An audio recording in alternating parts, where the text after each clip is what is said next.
¿Qué tal? ¿Cómo están? Bienvenidos a Digital TV Perú.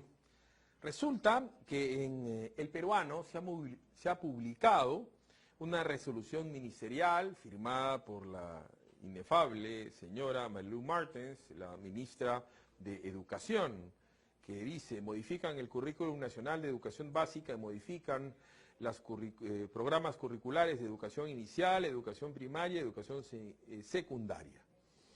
Pues bien, dice un montón de cosas, hay un montón de cosas que se dicen, que se explican, pero a la hora de la hora todavía no sabemos qué es lo que van a modificar.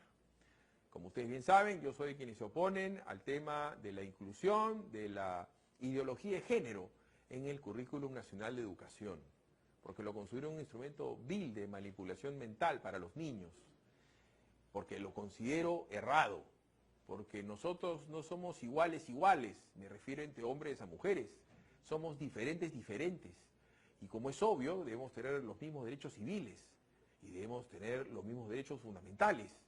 Pero ¿eso qué tiene que ver con la educación sexual para hablar de identidad de género? Que se menciona expresamente, no solamente en el Currículum Nacional de Educación, sino en anexos que en su momento han sido retirados. Porque había maneras y programas como iban a inducir más aún a la confusión a los niños, y yo creo que lo quieren seguir haciendo. Entonces, ¿cuál es mi punto?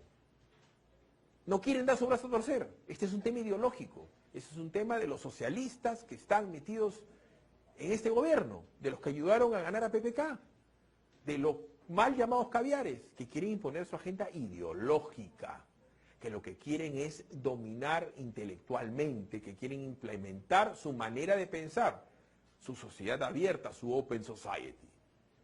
Ahora bien, esto de acá se hubiera obviado, se hubiera dejado de perder el tiempo, como si esto fuera la gran prioridad de la educación peruana, cuando probablemente sea la instrucción y capacitación de los profesores, donde seguramente la infraestructura debe ser parte fundamental, como la educación a distancia, como el internet, como la integración de los pueblos mediante el conocimiento de nuestra historia, nuestra geografía, la divulgación de nuestra cultura, mediante la historia del Perú, porque ahora hasta los cursos se llaman diferente. En mi época, historia del Perú era historia del Perú, historia universal y historia universal. Ahora cada curso parece pues un plato extraño de comida fusión.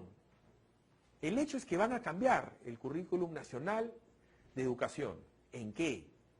Y sobre todo, ¿para qué? Porque yo no confío en Marilu Martens. Así de claro.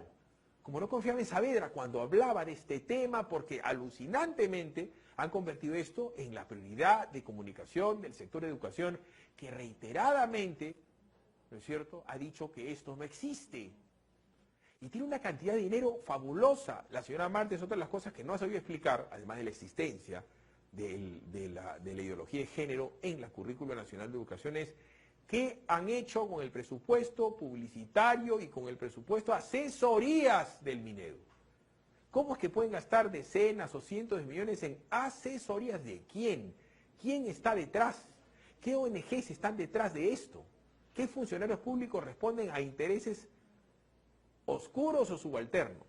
Mucho cuidado con esto. Se ha aprobado la interpelación al primer vicepresidente Vizcarra y a la sazón ministro de Transportes y Comunicaciones. Pues tienen que interpelar a Marilu Martens por esto y por otras cosas más. Porque las preguntas que le hicieron a Saavedra, ella todavía no las contesta. Y en este caso vale la pena saber si hay algún interés subalterno de alguna ONG extranjera para que se apruebe este currículo. Porque a mí me ha llamado mucho la atención que haya sido la agenda fundamental de este gobierno. ¿Será que nos han querido distraer del caso Odebrecht, de lo que se viene de Camargo Correa, del inmenso problema en la capacidad de reacción de este gobierno para el fenómeno del niño, que se han enfriado el consumo en tarjeta de crédito, que se ha enfriado el consumo en departamentos, que la gente consume en todos los sectores socioeconómicos menos alimentos y bebidas?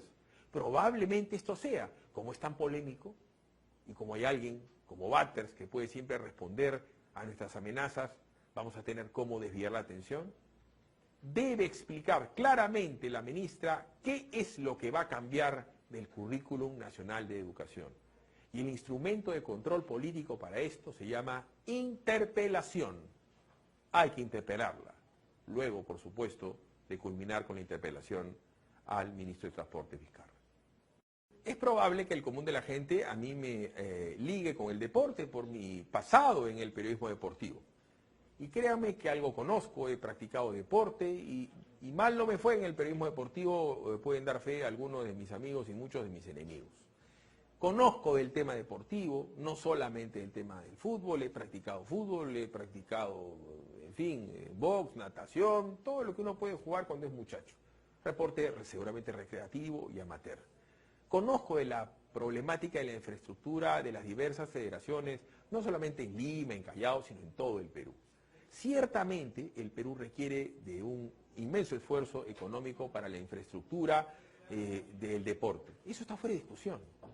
Pero desde la época en donde, durante el gobierno de Ollantumala, y siendo Susana Villarán alcaldesa de Lima, y siendo Zenaida Uribe, congresista de la República, y estando el señor Arturo Gutman interesado en que se traigan los panamericanos, yo dije que no, que era una tontería, que era una locura. No porque sea una tontería hacer deporte, no porque sea una tontería generar infraestructura, ni que sea una locura que se pueda hacer en una ciudad como Lima. Probablemente una ciudad como Lima, con 10 millones de habitantes, pueda soportar en algún otro lugar del mundo un evento de esta naturaleza, en donde venden decenas de miles de personas a movilizarse en distintos lugares de Lima. Lima hoy es una ciudad con un caos vehicular inmenso. Movilizarse ya es un problema, movilizar a miles de personas es otro problema más. Como los accesos y las salidas de los principales coliseos deportivos del Perú son complicados, eso también genera un problema. No hay grandes vías, tenemos retrasos en la línea 2 del metro, tenemos una serie de problemas de toda índole que puede tener el alcalde Castañeda o cualquier otro alcalde.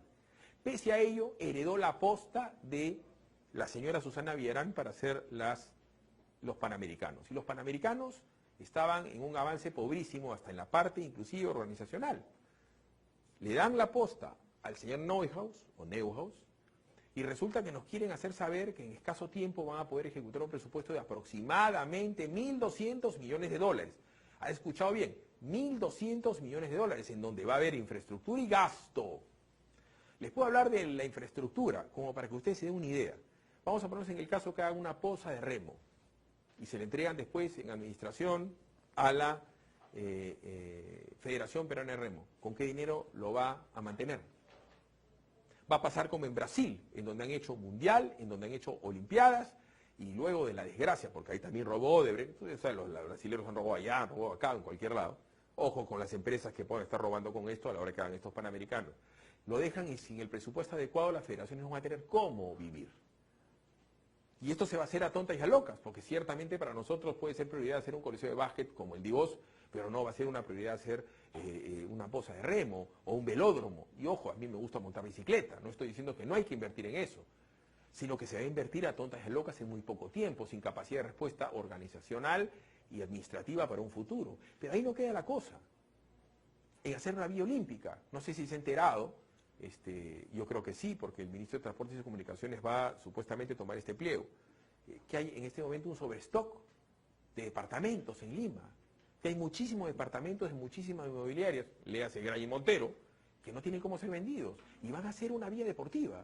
En Villa El Salvador, en donde hay problemas de suelos, en Villa El Salvador, por si acaso, no hay muchos edificios de 9 pisos. Pero cuando haces una vía olímpica, donde van a venir jugadores, esa vía olímpica se tiene que implementar. Y la cama, el velador, el colchón, la refri, el foco, todo eso se llama gasto. ¿Ustedes se imaginan qué van a hacer después? ¿Que van a comenzar a vender el departamento amoblado?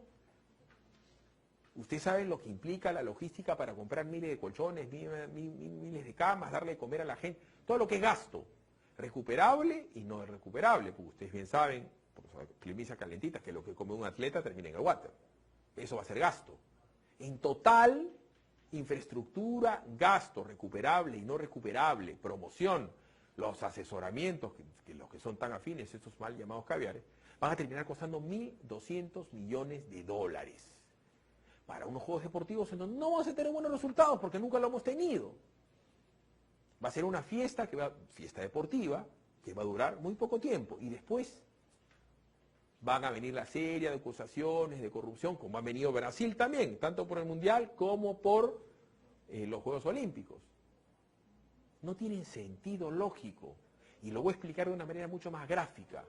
Imagínese usted, señor, que vive en un lugar pobre de Lima, que vive usted en San Juan del Lurigancho y que usted tenga 2 hijos o 3 hijos, y digamos que usted tiene un hijo sano y un hijo enfermo, de una enfermedad complicada, no voy a decir crónica ni grave, complicada, ¿no?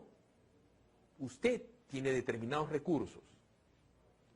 ¿Usted va a gastar esos recursos en el hijo sano o en el hijo enfermo? Sentido común, ¿no es cierto? Tiene que curar a su hijo enfermo, a ese hijo que no está bien comido, que tiene una enfermedad. Usted, pregunto, ¿se gastaría los pocos recursos que tiene en hacer la fiesta de cumpleaños del hijo sano sabiendo que tiene un hijo enfermo? Porque por si acaso les digo que los Juegos Panamericanos juegan los sanos, juegan los atletas. Nos vamos a gastar el dinero en una fiesta que va a durar muy poco tiempo. Eso se llama frivolidad. En un gobierno tan frívolo me hace pensar que de repente hay lobbies y hay intereses para que se desarrollen obras de construcción. O que hay alguien que piense, como tiene la visión platista de las cosas, que todo es plata, toda es economía y que con esto va a mejorar la productividad, la producción o el PBI. Cancelen los Panamericanos, paguen la penalidad y con esos 1.200 millones de dólares pónganle agua a Lima. Hay más de 800.000 personas que están viendo este video de Digital TV Perú que no tienen agua en este calorzazo que tenemos. Pero acá hay algo raro y acá hay algo extraño. Como yo siempre les digo, piensen mal y acertarán. Los Panamericanos no deben ir.